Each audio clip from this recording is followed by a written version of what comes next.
안녕하십니까. 세상 읽어주는 남자 이상훈입니다. 오늘은 반도체 분야 많은 소식이 있었는데요. 이 낸드 시장에서는 미국의 웨스턴 디지털의 키옥시아 인수 추진 뉴스가 있었습니다. 또 누차 말씀드렸던 구글의 그 픽셀폰에 이 삼성의 5G 모뎀 기술이 활용될 것이라는 소식도 있었습니다.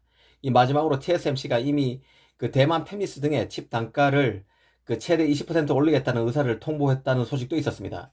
모두 큰 틀에서 이전에 말씀드렸던 맥락과 같은 내용들인데요. 그 의미를 천천히 짚어드리겠습니다. 이 뉴스들이 의미하는 것을 정확히 볼 수 있어야 한다는 생각입니다. 먼저 구글의 픽셀폰에 그 삼성의 5G 모뎀 기술이 탑재된다는 것과 TSMC가 납품 단가를 올린다는 것은 삼성 입장에서는 다 호재일 수 있습니다. 삼성으로서는 운신의 폭을 넓힐 수 있는 소식들입니다. 일단 그 구글부터 보겠습니다. 일전에 그 구글이 자체 모바일 앱인 텐서 칩을 만드는데 삼성이 기여했다는 점을 누차 말씀드렸습니다. 이 텐서칩 설계부터 엑시노스가 관여했고 이 텐서칩 제작도 삼성의 오나노 파운드리에서 맡았다는 게 정설로통합니다. 그런 맥락의 연장선에서 5G AP와 짝을 이룰 그 5G 모뎀 칩 개발에도 구글이 삼성과 함께 할 것이라는 외신의 관측이 있었는데요. 이를 일전에 말씀드렸고 이번에 다시 로이터 보도로 사실로 확인될 가능성이 커졌다고 봅니다. 이 소식이 의미 있는 것은 삼성이 그 5G 모뎀 기술, 삼성의 5G 모뎀 기술이 다른 스마트폰에 적용되는 게 이번이 처음이라는 점에 있습니다. 이 잘만 되면 이 삼성의 5G 모뎀 기술이 시장에서 인정받는 계기가 될 수도 있습니다. 그 결과 그 업계 1위가 바로 퀄컴인데요. 이 퀄컴과의 격차를 줄일 수도 있을 것입니다. 이 퀄컴이 그 5G 모뎀 기술에서 앞서 있는 부분이 바로 데이터 전송 속도를 높이는 밀리미터파 네트워킹을 지원한다는 점에 있는데요.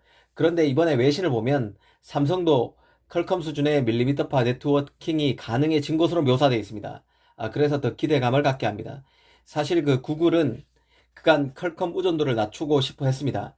그래서 이번에 모바일 AP와 5G 모뎀 칩에서 이 삼성과 협력을 한 것인데요.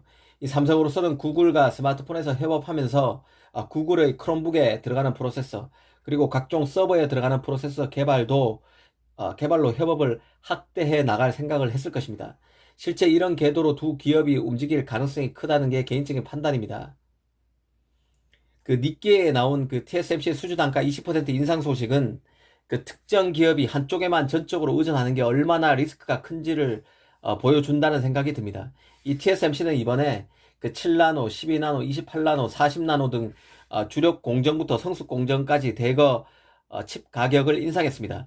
지난해 하반기부터 올 초에 걸쳐서도 10% 인상 그 칩 수주 단가를 올렸었는데요. TSMC가 이번에 또 가격을 인상한 것입니다. 이 TSMC가 내놓고 말하지는 않고 있지만 결국 팹을 미국은 물론 독일, 일본 등 해외에 대거 짓는 것과 이번 칩 인상 가격이 무관치 않다는 게 개인적인 판단입니다. 결국 부담이 너무 커져버려서 이 비용을 상쇄하기 위한 하나의 선제 조치로서 이번 칩 가격을 올렸다고 저는 보고 있습니다. 미국, 독일, 일본 등만 해도 인건비가 비싼 대표적인 선진국들입니다. TSMC는 그간 칩 매출의 최대 95%를 자국인 대만 팹에서 만들어 왔습니다. 중국에서 일부 칩을 만들고 있지만 그 매출 비중이 보통 한 5% 수준, 커야 10% 수준에 불과합니다. 그런 만큼 대만은 소재 장비 업체가 밀집되어 있는 등 그 반도체 클러스터가 잘 형성되어 있는 곳입니다. 이런 그 팹의 최적지를 버리고 다른 나라에 팹을 지을 때는 다 이유가 있는 것입니다. 사연이 있다는 뜻입니다. 이 반도체가 전략 물자가 되면서 TSMC로서는 어쩔 수 없이 미국이나 다른 나라 요구에 응해야 하는 상황이 돼버린 것입니다. 각종 팹을 지을 때 들어가는 투자 비용, 그리고 팹이 본격 가동될 때 감당해야 하는 고비용 구조를 상쇄하려면 이 파운드리가 최고 호황일 때 TSMC가 가격을 올렸다고 이해하면 될 것 같습니다. 지금 칩 품귀가 심하고 팹리스들의 파운드리 생산 라인 잡기 경쟁도 심각한 상황이기 때문에 지금 칩 제작 가격을 올려도 팹리스들이 저항하기가 쉽지 않을 것이란 판단을 TSMC가 분명히 했을 것입니다.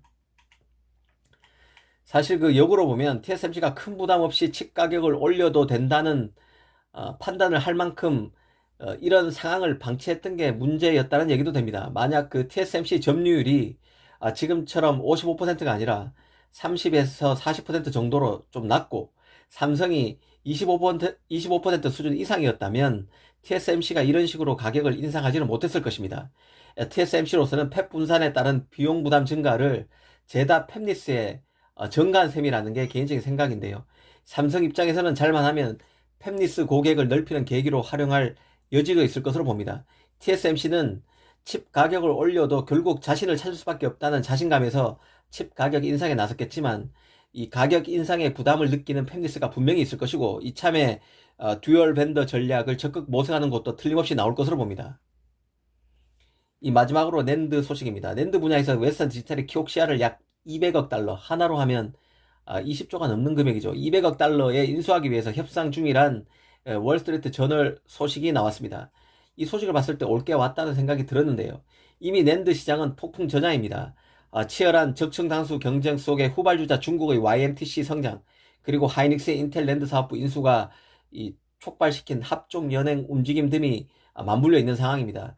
마치 D램이 삼성 하이닉스 마이크론의 3강으로 정리된 것처럼 낸드 시장도 보다 치열한 경쟁 속에서 이 메인 플레이어로 압축되는 시기가 바로 지금이라는 생각인데요. 그런데 저층 단수 경쟁과 M&A 이슈에 모두 관여하고 있던 기업이 바로 미국의 마이크론과 웨스턴 디지털이었습니다. 이 마이크론의 경우 가장 먼저 176단 낸드 개발을 성공했고 웨스턴 디지털도 일본의 키옥시아와 함께 170단 낸드를 공동 개발했습니다. 특히 마이크론과 웨스턴 디지털은 모두 키옥시아의 인수전에 참여 중인 것으로 일전에 보도가 됐었는데요. 이번에 마이크론은 인수 이사를 접었고 결국 웨스턴 디지털이 막판까지 인수전에서 뛰고 있음이 확인된 것입니다. 사실 그 웨스턴 디지털은 항시 키옥시아와 엮일 수밖에 없는 기업입니다. 웨스턴 디지털은 나스닥에 상장된 미국 반도체 기업이지만 키옥시아와 일본에서 낸드 제조 공장을 함께 쓰고 있습니다. 지속적으로 일본 제조 시설에 투자해 왔던 게 바로 웨스턴 디지털인데요.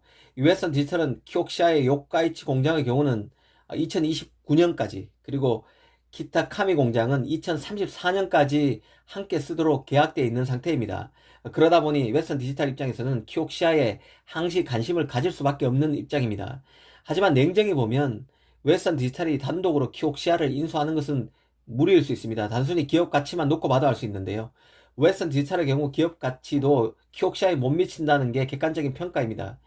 그런 맥락에서 보면 그 웨스턴 디지털이 마이크론을 제치고 키옥시아를 마지막에 품에 안기는 쉽지 않아 보이지만 어떤 형태로든 인수 시도에 나서고 있는 것만은 틀림없는 것 같습니다.